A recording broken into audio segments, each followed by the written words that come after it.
minutes later. ఏంటి ఇన్ని papers ఉన్నాయి?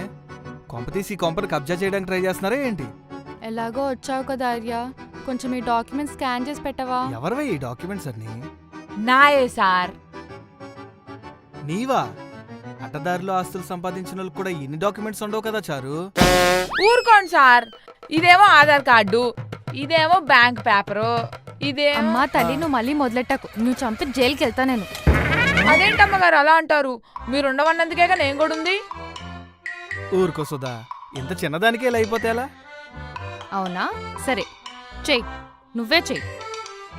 ఓకే చేస్తాం, చేయండి చేయండి. చేసేద్దాం. అమ్మా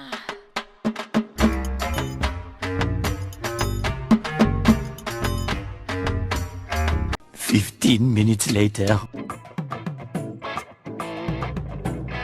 అమ్మా నా వల్ల కాదు. అమ్మా ఈ స్కానింగ్ ఏ జిరాక్స్ సెంటర్లో తీసినా నాకు నెల జీతం వస్తుంది కదా చారు.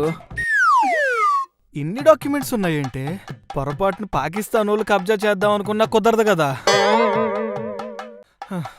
నీకు దండం పెడతానే, దయచేసి ఈ డాక్యుమెంట్స్ అన్ని తీసుకొని ఇక్కడి నుంచి వెళ్ళిపోవా ప్లీజ్.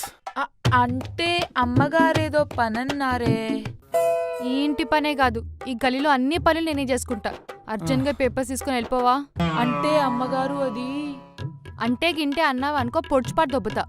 స్కాన్ చేసి చేసి చేతులు పడిపోయాయి అసలు. మీరే కదా అమ్మగారు ఆఫీస్లోకి ఎందుకు ఇక్కడే ఉండి చేయొచ్చు అన్నారు. నోటి దుల్ల కన్నానే తల్లి, దండం పెడతా, ప్లీజ్ తీసుకుని వెళ్ళిపోవా.